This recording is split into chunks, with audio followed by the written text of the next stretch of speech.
fantastic.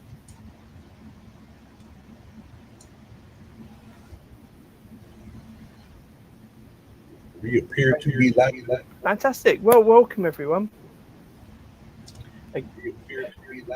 Fantastic. Oh, I need to mute this because wow, I'm on proper like lockdown stress computers. How do I mute this? There we go. Fantastic. This is how professional we Mine get. wasn't on that mute. I've had a 20 minutes of computer issues, but we're there. Right, just before we came on air, Scott and myself were just talking about something he'd 3D printed being in his car and it sort of the heat changing it a bit, and it made me feel. And I'm going to the guitar show next month. If anyone's around, Brighton Guitar Show, 5th of July, and I'm going to take with a 3D printed guitar that is one of the ones that Ray from Tasmania Guitars designed, because I'm intrigued for people to try it out and give me some feedback of what it's like playing a 3D printed guitar. Hi, Alan. Alan's in the chat. Alan's coming along. So I haven't got the file yet, Alan, but hopefully you'll come and give this a go. Ray's developed a neck that you can 3D print, including the fretboard. But obviously, when you 3D print at home, your 3D printers aren't as long as a neck.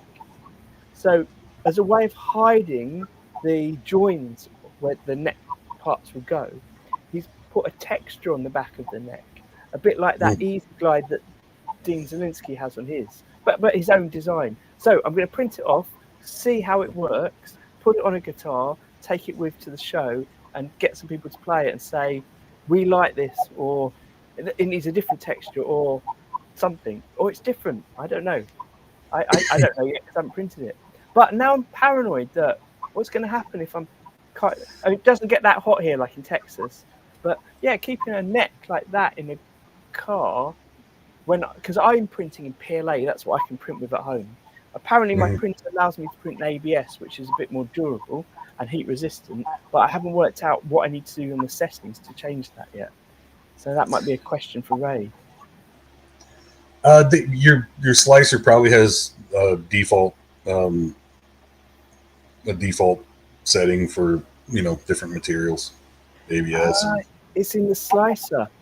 That makes sense then. Probably. I mean, yeah, the slicer's going to put all those settings, the heat and all that nonsense in with the toolpath and all that G-code junk. Yeah, so I know mine has presets. That's the word I was looking for. Mine's got presets for some other materials. I've never bothered to try to print other materials at this point. I'm always printing stupid stuff for fun anyway. So, just use the cheap stuff. But, okay, so talking about seams, I don't know how you're hiding. Oh, texture. Texture would be useful, but when doing a helmet, it's got to be smooth. So I've tried a few different things. I've got a specific glue that works pretty well with PLA, at least. So I'll put that in there and try to get the surfaces, as flush as possible. And then I took a bunch of extra crap and with a heat gun, tried to make a mess that I could smear on the inside with varying degrees of success. But I don't know how hot it got in the car, but it was hot enough to soften a helmet, and it kind of flattened a little under its own weight. If you're wondering what Scott's talking about, he showed us last week some of his Star Wars helmets, but you said you liked it so much it was for someone else that you're making your own ones. Yeah, it turned out awesome enough. I decided I needed the Boba Fett too. So, and I've gotten all this work into painting it, and I left it face down in the floorboard in the shade, and it's slowly. So, I'm trying to piece together exactly what I need to do to get it back into shape, because I'm not entirely sure. I can't help you there. But anyway, it was rather terrifying that 3 hours in a hot car was enough to make this thing sandwich under its own weight, which isn't a lot of weight. So, working with PLA, don't leave it in the car. Yeah. Barry's just mentioned Highline Guitars 3D net print video, so I will watch that. I promise. You mentioned it last week, Barry. I promise. But what we're talking about makes me think about using materials that are new to us and the first time to use them. And I was just saying, Scott, as well, I've just got this guitar. So I have been experimenting with some spray finishes on it. And what it was originally, it was all black. And I put a pair of tights over it with sort of spider web pattern on it and sprayed it and took it off. And it wasn't quite as good as I hoped it would be. Again, first time I'd done it. I've been recommended by my friend Callie that actually don't use tights. You can buy that material as just like sheets of material, and it's much better to put that over because the tights distort a bit. And what I found is on a guitar like this, going round where the cutaway is, the tights kind of want to pull away from the surface because they're pulling in into the gap really, and I was trying to tie it off and stuff. Anyway, it didn't work out very well. So what I then did is sanded it back, and I thought, oh, brilliant! I'll just put a gold top on it and some relic because I've got a new relic spray that I'll talk about in a moment. Put the gold top on, and I only had a little bit left in my can, and it was just enough to cover the top. But I didn't. Anyone that's used metallic spray cans knows they're a bit temperamental, and there was a little bit of a build up here, so there was a little bit of a run. So I sanded it back, and I couldn't really fix it. I didn't have enough spray to do it all again. So I started sanding the gold off, and it was the black was coming through, and it looked pretty cool. So then,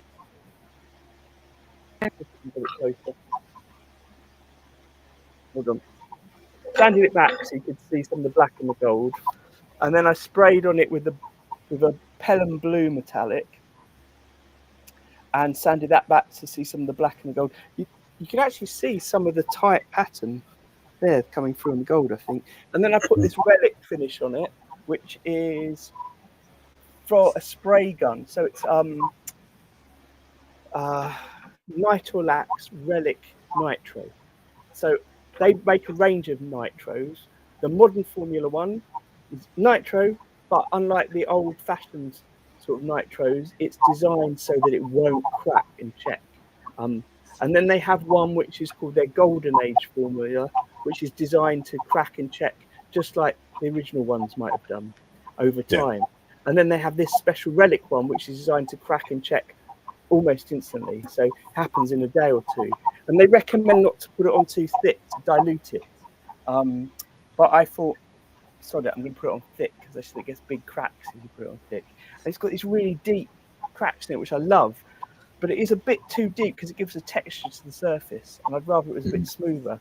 So I'm then putting a clear coat over the top once I filled it. But on the back, I don't know if you can see this, I put some blue paint on, blue metallic paint, and it sort of filled the cracks. And then tomorrow, because I only put the paint on today, I'm going to sand the surface, which should get this all back to black and just the blue in the cracks, which I think might look quite cool. So metallic blue.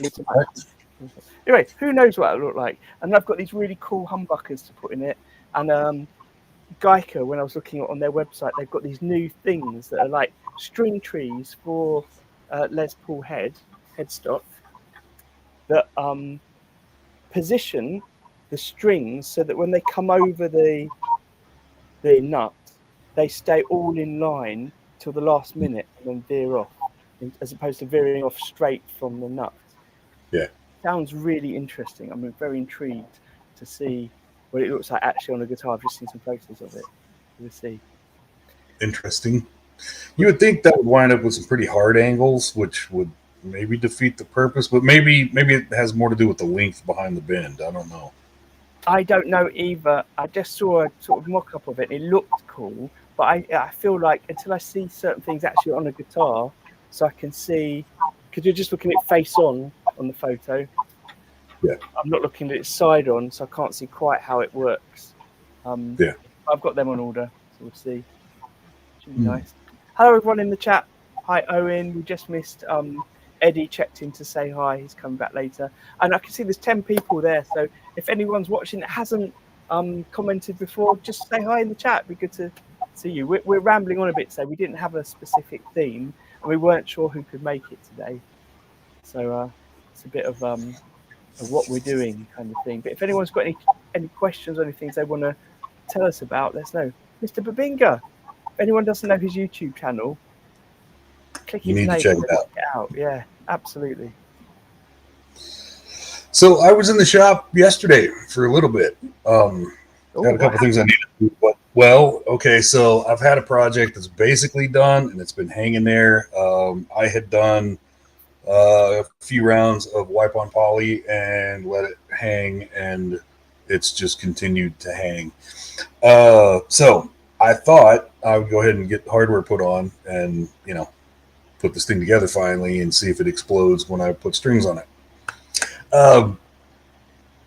There's got to be a picture on Instagram. The headstock is a weird shape, and it gets pretty thin right around a tuner hole where there's about a 1/4 inch of material on either side of the hole. And all this time in building it, I was thinking it'll be fine. There ain't no problem. It'll be okay. And the closer I get to the idea of putting strings on it, the more I worry that it will just explode.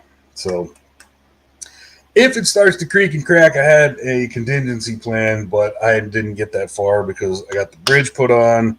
There was some streaking on the top that I don't know what happened. I don't know where it came from, so I had to rub it down with some quadruple aught steel wool and do a very light little dusting of wipe on poly, try to get that to clear, which seemed to work.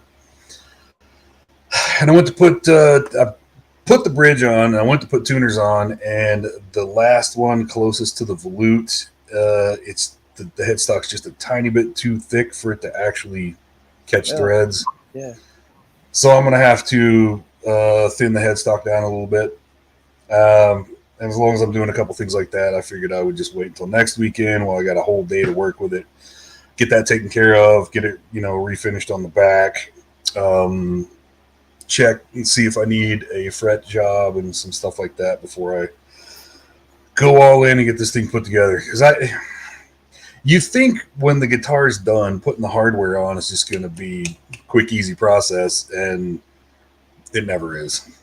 Oh, that's such a good point, because I've got so many guitars that I've painted and they're at the stage to assemble, and I just haven't assembled them yet, because you start assembling it and you realize there's something you hadn't thought about, something that you had thought about but it hasn't quite appeared as you thought it would. Well, you're going to have to drill holes and fit screws and all that kind of nonsense. So even if you made all those accommodations for a bridge, the big pieces of hardware, and tuners are notorious for whatever you're doing for finish is usually going to tighten up the hole a little bit, which usually just amounts to a little bit of scraping, but sometimes not. It's never as nice and pretty and stress-free as you expect it to be. It's another reason I kind of put it off forever. But Tim's saying that's him. Hi, Tim. I don't know if that's you, as in putting things off or noticing all those problems. I think that's a universal thing, right? What I've definitely discovered in making, essentially, I always make one-offs, is when you're making one-offs, there's all these little things that Scott's talking about which you wouldn't do again if you're making exactly the same one as that one-off again. But the next time you make a one-off, it's slightly different. Everything's slightly different, and therefore all those little things are slightly different. Yeah. So it's annoying. And that's pretty much every project I've ever done. Yeah. I'm saying I normally make one-offs. I am working on a series at the moment, so I'm trying to make, I've got my router templates set up. I'm trying to make sure everything's ready for it all. And also, I think some of you know this, but last year before, for the US Cup, I made these things. These are old table legs that I turned into one-string instruments, and they're all right. I sold a couple at the Brighton Guitar Show last year for the US Cup for leukemia, a leukemia charity, a UK leukemia charity, and I'm going to try and sell these cheaply as well this year. They're all right. They're nothing special. They sort of do the job. But I've been working with my friend Toby. He comes over on Mondays just before we do this, and we've got a design which is working better. So again, same table legs, bits of wood stuck on it. It's a fingerboard. I've got to cut the fingerboard to fit. And I'm not saying tone wood's a thing, but it sounds so much better with the wooden fretboard than the plastic one. That's absolutely certain. That's just an argument against tone plastic. Yeah, exactly. But these are really fun. I mean, the aim of them is everything in it is reclaimed. In that, it's like old second-hand table legs. The wood around the edge is made from an old ceiling joist. These are old fretboards that I got from a wood suppliers, which I'll talk about in a minute, which they're not being used. So they've been treated with resin to stabilize them, and the person that did it didn't want them, and then they can't sell them now, so they've just been lying around. So I bought a load of them for a tenner.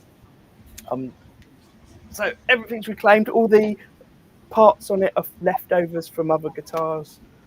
What So was? What are you doing for the bridge? Like I just barely got a peek at it. so this is here's the one from the one that I'd already finished, and this is basically a 6-string bridge from a Strat, and I cut it up. I can make 3 bridges from one. Yeah. I mean, Cool. it's not like the best, most expensive parts, but it totally does the job. Because the whole idea of it is it's a sort of fretless instrument that is there for a bit of fun, but also maybe might spark a bit of creativity. The 2 I took last time, they were like real prototypes. The 2 I sold last time, and the 2 people that bought it loved them because it's just different to what they have, and it's a bit of fun to play with. Which I think Well, it made me think about the first time I did a multi-scale guitar. I got hardware, specifically bridge pieces, from CBGiddy.com, which is yeah. I assume most people know CBGiddy, but real cheap little pieces. But it's basically just a little L piece that drills, screws to the body, and then has a Strat style little horseshoe saddle. But they had been doing 3 and 4 string little Strat type bridges, and then they made these single pieces. So really simple, really Mickey Mouse looking was my only complaint, because they're rock solid. They work awesome. They just look a little simple, but CBGiddy. I thought I had it here, but it must have taken to the house. I've got a book by Shane Spill on building cigar box guitars, and he works for them, and he mentions them a lot in the book. It's great stuff. I mean, I was thinking of getting the 1-string bridges that you can get the single saddles, but the whole point was I'm using leftover bits. Really annoyingly, I cleared out a load of stuff the other day, and I threw away a load of old bridges. I don't know why I did that. I don't know what's going on. Sometimes I just go on I'm going to clear this bit of my workshop. I'm going to clear this shelf. I haven't touched these things for ages. They're going in the bin, and then I forget that I need them for something else, or they might be useful. But I try not to use cheap parts on my guitars anymore. But often I'll get a guitar in and upgrade parts on it. Yeah. So that's why I was chucking the cheap parts away, because I thought I'll never use them. But actually, the cheap parts for this is fine. Tim mentioned you could go 3 strings. I actually made a couple of 2-string ones, 2 guitar strings, 1 guitar, 1 bass string, and they're fun. But for now, we're just making a load of 1-string ones as our first run. I bought they're this particular IKEA table leg, and I saw someone on eBay. It was eBay was selling 6 of them, so I bought 6 of them. Cut them in half. It makes 12 guitars. 12 1-string instruments, which I think we're going to call devil bows. I don't know. Anyway, let me tell you about the fretboard, right? But not the fretboard, where I got the fretboard from. Now, some of you in the UK will know of David Dyke luthier supplies. I'm not associated with them, but I absolutely hope to be. Lewis from LT Custom Guitars works there, and that's how I found out about David Dyke, because I've met Lewis a few times. He co-ran the British Boutique Guitar Festival a few years ago. That doesn't exist anymore, because the person who ran it with Mike, the China Guitar Skeptic, CGS, unfortunately passed away, so they stopped running it. But I met him, and David Dyke sponsored those events. I bought from them before online, but they're not that far away, so I thought I'll go and visit. Now, it's a very odd setup when you buy online, because you go to their website, they don't have much stock on the website, and apparently most people just contact them and say what they want. But they didn't have much on the website. When you put your order in, the order goes through, but then you wait a few days and someone sends you an invoice, and then you pay the invoice and stuff comes. So they're in the process of updating it all. But I just imagined it's a small setup with just they don't have a lot of wood in. So I turned up at this place and I met David Dyke. He's been running the space since 1978. He was teaching guitar building and had to buy some wood in for his students, and then slowly the wood collection took over. But I didn't take photos or film there because it felt inappropriate when he was taking me round. Basically, I got there at the same time as another client, and I wasn't in a rush, so Lewis was dealing with him. And David took me round, and then we sat in David's garden while David had his breakfast and told me all about this. So essentially, I think what happened is he built like a shed on the side of his house to hold the wood. And then over the years, another shed's been built on, and then another shed. There's just so many sheds of wood. And some of the areas of wood, you know, when you put books on top of each other, the spine's a bit thicker, so they start to go at an angle. There was one whole wall of wood of small bits, like fretboard-sized bits, that were at such an angle, it felt like if you pulled any out, it would all fall down. It was bonkers. And there's so much there. And so much of it is just old scrap. And then they've got their like quality wood as well. And when Lewis finally was free to see me, he took me out to the shed where they keep the obici that I needed. And that was a massive shed that he opened the doors. It was literally filled like a Jenga tower with blocks, like massive blocks of wood that he had to pull out to get the size I needed for a three-piece body, because all the two-piece ones were on top. It was just crazy. And while we were chatting, I was talking about the fact that there's so much there. And he said, "Oh, you haven't seen that shed yet." And I opened up this other shed, and it was like you know, at the end of Indiana Jones when they go into Area 51 or whatever it is, and you just see Area 51. The warehouse where the arc winds up. It just carries on like that. With wood going all the way around. It's incredible. So anyway, they're in the process of updating everything to make their website properly accessible, so you can go on and see the actual pieces they have, click to buy, etc., etc. And what I'm hoping is, I mentioned to Lewis that they want to film and stuff as they go along. I'm hoping that it'll let me in to do a bit of editing for them. And even I'd love to just interview David properly. Like if we were still having guests on, he'd be someone that I reckon he could talk for hours. Probably so. Literally sat in his garden talking about the garden and the wood collection he has. And it just so many anecdotes of people that have come to buy certain woods from him before. Owen's just talking about the issue of buying from the UK when you're not in the UK because he's in the EU. One thing David said is they recently bought a lot of swamp ash is quite popular, and he said when he first started out, swamp ash was really cheap. No one really used it that much, and for whatever reason, it's in quite demand. And they didn't have enough to fulfill what they needed from their clients. And there was the opportunity to buy in a massive stock. So they spent a lot of money buying in loads of swamp ash. And it seems to be they're one of the only suppliers in the UK now that has it, which is great for them. And it seems to be one of the main things they're selling at the moment. But God, it was crazy there. Just I can't begin to describe how crazy it was. I sent a text to my wife trying to describe it. She said it sounds like a horror film, that I was trapped in this space. Yeah. So I recommend looking them up if you're in the UK to buy some wood. But hopefully it won't be long and you'll be seeing images of their space. Awesome. Yeah. As Tim's just said, you need to put eyes on the piece if you're buying or paying for premium stuff. So the stuff I was buying, I'm putting filler on it, priming it, painting it. I don't really care what it looks like. But actually, the person before me, the guy that got there just before I did, which is why I had to wait an hour, they got out all the premium pieces and lined them up for him in the sort of wood he wanted and the size he wanted, so you can pick the pieces. But I think what they're aiming to do, which I've seen other websites do, and it's still not the same as seeing it in real life, is they photograph every piece of wood so you know when you're ordering, you're getting this piece. So it's not just this type of wood of this size, it's that particular thing.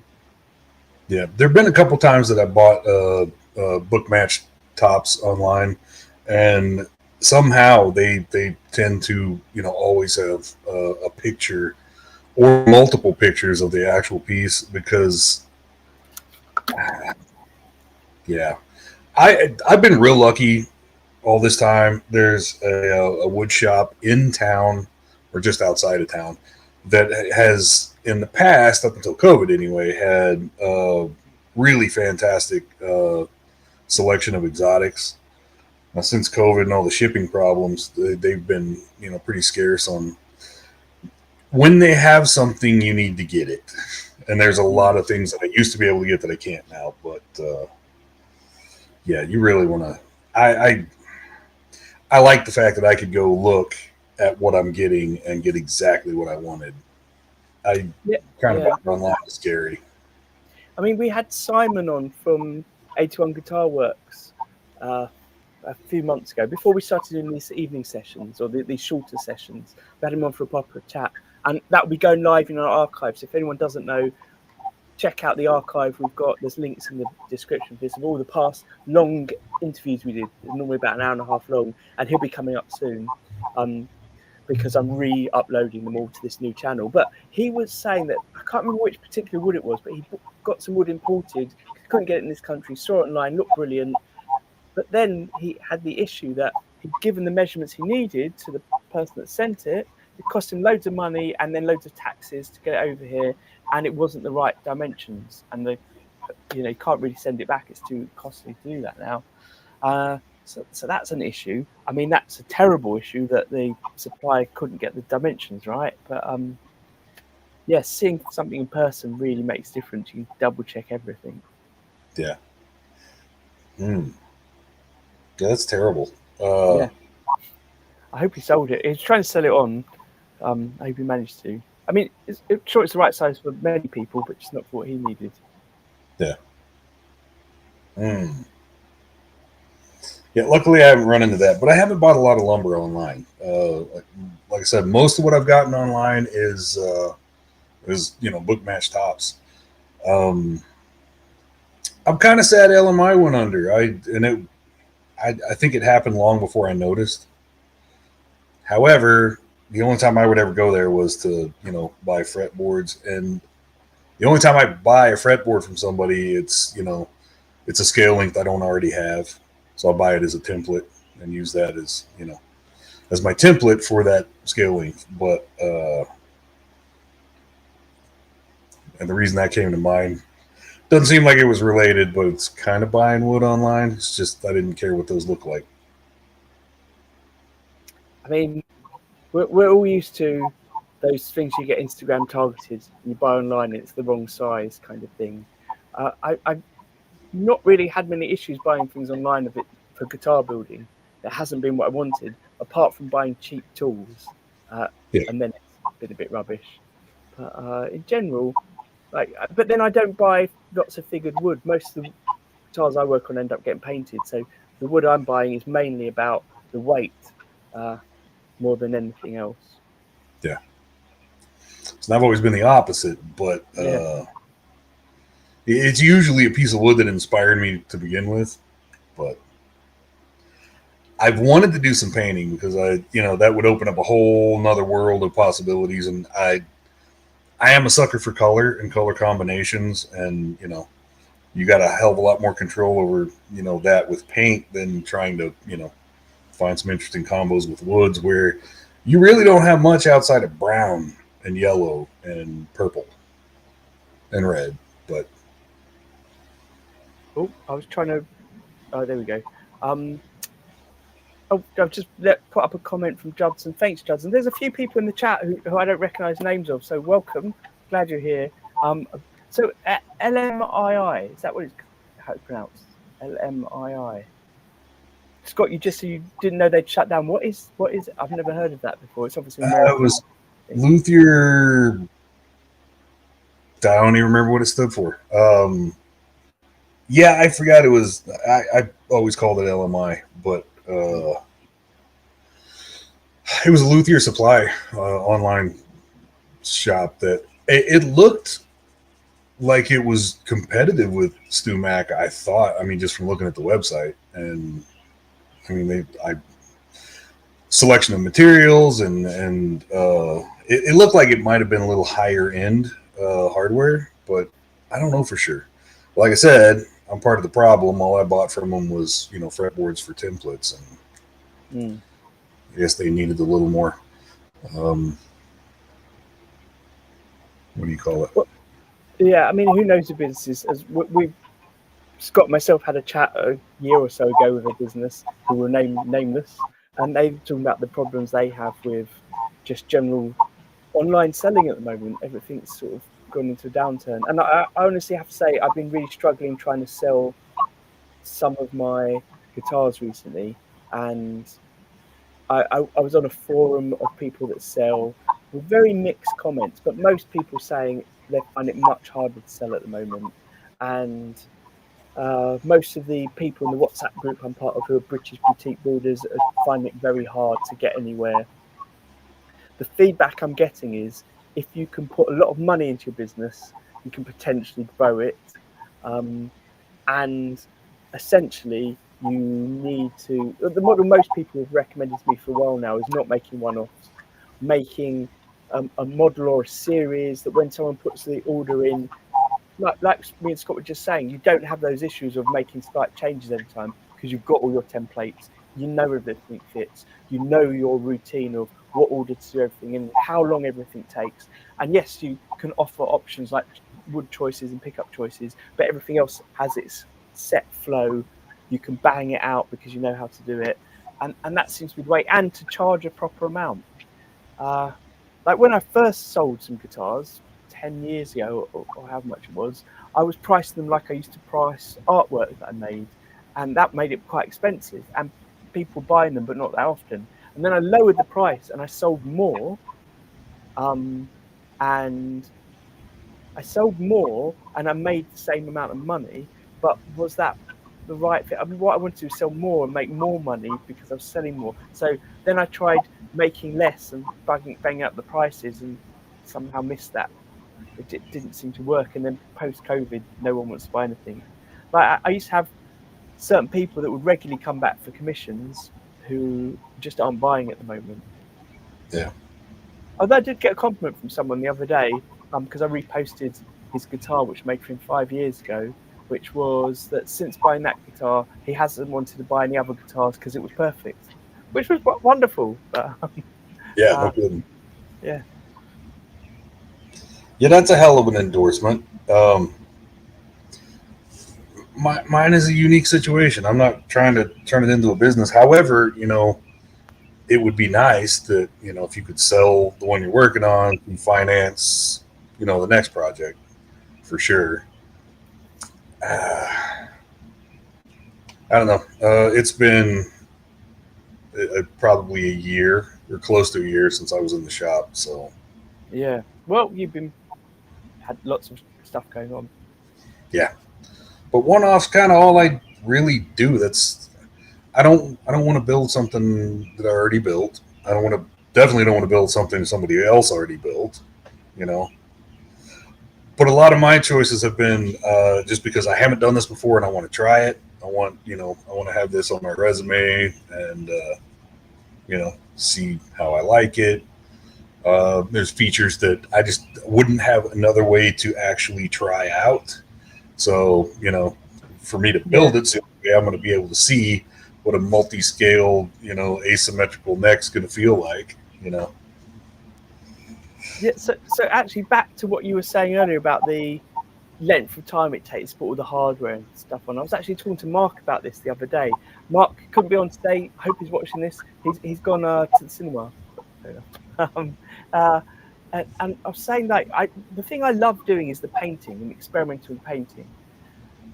And I do like to put it all together because I like to think about all the options and what the visuals look like when you put all the elements together. But actually, that takes up a lot of time and isn't necessarily the bit I like as much as the painting. So he was suggesting I should just paint bodies and try and sell those. So I might go down that route soon. I've met a few people that were doing that as a business, but have stopped doing it for the same reason. I think that it's just the amount of people buying has gone down. Yeah. But there's a demand for parts caster type things out there, so possibly straightforward. Think of it more like the artwork element of it all.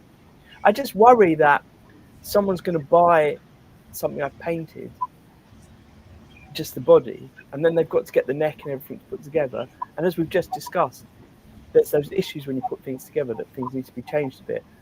When I'm making a guitar and I'm painting it and then assembling it all, I've thought about all the pieces beforehand. So I know the neck, I do dry fit, I know the neck fits, etc. I know the bridge is Sure. going to work in that position. If selling the guitar body to someone else, I worry that they might not get the right neck, or they might not have the bridge holes might be a bit different. But Yeah. that's their thing to find out, and me to help them, I guess, in the process. Yeah. How I sell it, saying this, it fits this type of neck, it fits that type of thing. Well, it's you talk about you enjoy the painting and experimenting there.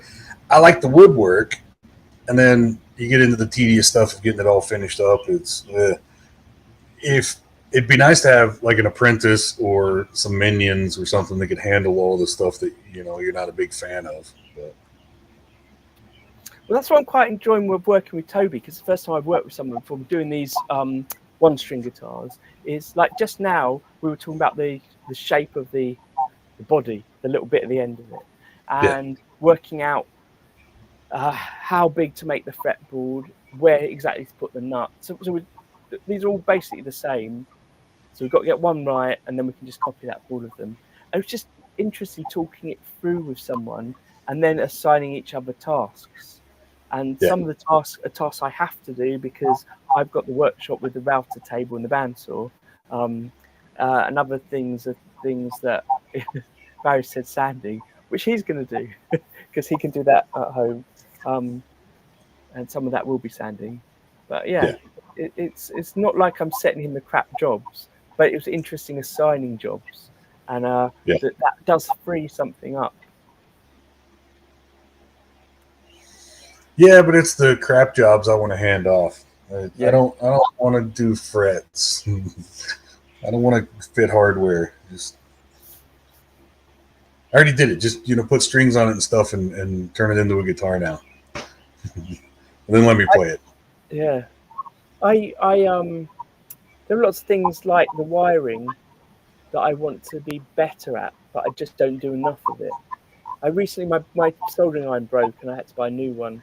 So I upgraded and I chatted to quite a few people and bought the solder they recommended and changed my wires around and stuff. And it's been a right pain because I got so used to my old soldering iron and the old solder, and it is really different. And I know it's different because the last thing I wired up, I was struggling with it, and I swapped back to my old solder, and it was easy because I was used to how that solder reacted, if that made sense. Yeah, So I think I might just go back to using the cheap old solder I used to use because it seems to work better for me. Either that, I've just got to practice a bit more. The other one seems to melt at slightly higher temperature, and it doesn't melt quite as easily, which does give you a little bit more control in some ways over it. You don't get some blobs everywhere. But, yeah, it's definitely felt different. But I would imagine if I was soldering a lot all the time, I'd get used to these variations, just like you get used to variations of any tools.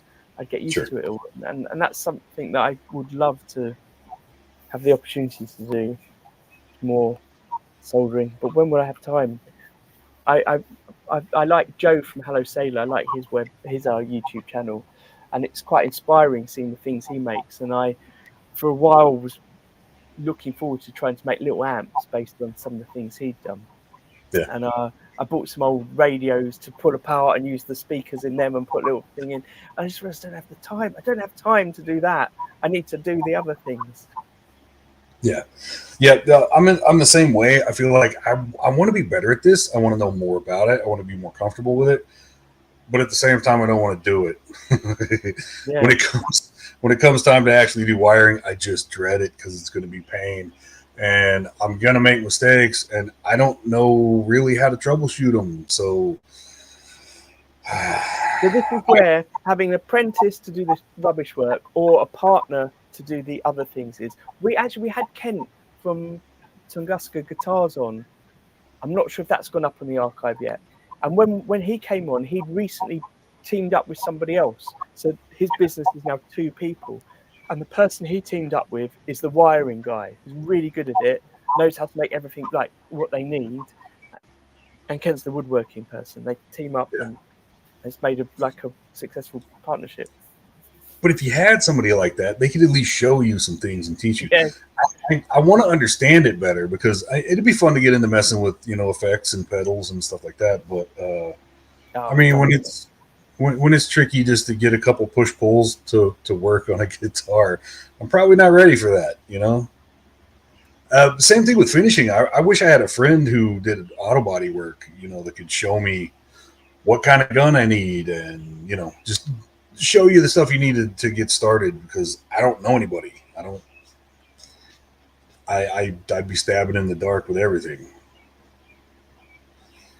And finish is always the hardest piece for me. I hope you can hear me, even if you can't see me. Yeah. It's a challenge sometimes.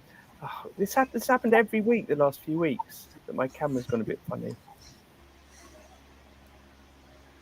I just need to... It's probably better if people don't see me. I will probably endlessly bitch about finish being the some black art of craziness that there's so many things that you could learn that you could spend a lifetime just on finish and just trying to be an expert on all the stuff so you can find out that there's only one that you really like. But yes, well that's the thing. Like the guitar I showed you, the Les Paul I showed you before with the different finishes on. So I feel like I'm pretty good at finishing, but I keep trying different paints. And as soon as you try different paint, there's something slightly different about it. So you need to do it a few times to get sort of master it. And I found a brand I like where consistently all their different finishes and different paints are good quality, but they still sell, poly, water-based, nitro, and my gun setup for each is slightly different when I'm doing it. And then this new nitro, the Relic one, there's, as I said, I put it on thick. They recommend diluting it. I've got to do 4 or 5 guitars of different types, different dilutions before I know which is the right one for what I want to do. I've actually done 3 different mixes now, and I think I know what I like. But it's always something different. Whereas again, if I was just making the same thing over and over again, I'd get that one thing right. Yeah. But I don't normally ever have a test project, so you're always, experimenting on something real that just has to turn out well, and Well, I remember your great guitar build off, the purple one, that looked great, but then for some reason I can't remember what it was. You had to sand it back and do it again. Oh my god! There was a UV resin, a UV activated. It was resin based, but it was shit. It was supposed to be a finish, and the fact that it was UV, I get a thin coat on, take it out in the sun for 5 minutes, and you're ready to sand. Sounded fantastic, but I don't remember what problems I was having with it. But it was it was just not turning out like I wanted it to, and at some point I just had to give up. And so I actually did the stain on that, or the dye on that, at least 3 times. And the first time I'm terrified because you do a lot of experimenting to try to find and finally get the colors vibrant enough and pretty enough, and then have to sand it all back. Terrified that you won't be able to do it right again. And then I did. So 3 different times it took time and experimenting every time to get the colors saturated enough. But I mean it eventually turned out. But that stuff's fun. But the bonus with maple is you can sand it back. The only thing you got to worry about is sanding it too thin. But yeah. What we need is apprentices to do the prep work, people that know what they're doing to tell us how to do the things we don't know how to do yet. Yeah. And then become a master. Basically, what we want is to be a master of everything, but not have to do the things that we don't like doing. Yeah. And then to be able to sell it all. Yeah. So while having experts teach you how to do stuff, You're making minions do crap you don't want to. Yeah, but we're teaching them how to do stuff. I've got to say, I when I was it was when I was at university, I did work for an artist as his assistant. I did learn quite a lot from him. Every now and then, I'm still doing things in my workshop that I remember him teaching me, and they were really trivial things. So it's great to learn like that. But Yeah. it is a one-man job for most people doing this sort of thing. And I'm sort of complaining about doing one-offs, but that's me. I prefer not doing the same thing over and over again. So that I've built that own hole for myself, dug Yeah. myself into that hole. It's just not a good business model.